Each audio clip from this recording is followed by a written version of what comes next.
গত কয়েকদিন ধরেই আলোচনায় বাংলাদেশ জাতীয় নারী ফুটবল দল। নতুন কোচের ইস্যুতে বিবাদে জড়িয়ে অনুশীলন বয়কটের সিদ্ধান্ত নিয়েছিল সিনিয়র কিছু ফুটবলার। তারা প্রকাশ্যেই এই কোচের বিরোধিতা করে সংবাদ সম্মেলন করেছিল। এরপর জল বিভিন্ন দিকে গড়িয়েছে। সামাজিক যোগাযোগ মাধ্যমে বেশ আক্রমণের শিকার হয়েছিল তারা। তার মধ্যেই বাংলাদেশ জাতীয় নারী ফুটবল দলের সদস্য মাতসুশিমা সুমাইয়া তুললেন অভিযোগ। তাকে ধর্ষণ ও হত্যার হুমকি দেওয়া হচ্ছে বলে জানিয়েছেন এক পোস্টে। ফেসবুক পোস্টে সুমাইয়া লিখেছেন, বাংলাদেশ নারী দলের ফুটবলার হিসেবে তিনি এবং তার সতীর্থরা কিছু বাজে পরিস্থিতির মধ্য দিয়ে গেছেন, যে কারণে তিনি ও তার সতীর্থদের জন্য ইংরেজিতে চিঠি লিখে দেন। এরপর থেকে এই হুমকি পাচ্ছেন তিনি।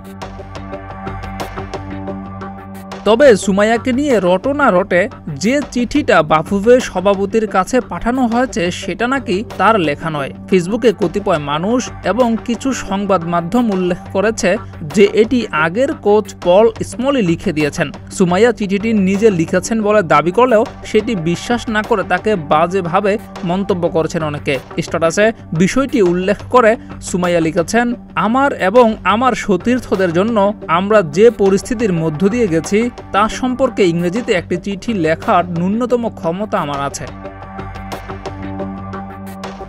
হত্যা ও ধর্ষণের হুমকি পেয়ে ট্রমাতে আছেন উল্লেখ করে সুমাইয়া বলেছেন, আমি জানি না এই আঘাত থেকে সেরে উঠতে আমার কতটা সময় লাগবে, তবে আমি জানি যে নিজের স্বপ্ন পূরণের পেছনে ছোটা কারোরই এই ধরনের পরিস্থিতির মধ্য দিয়ে যাওয়া উচিত নয়।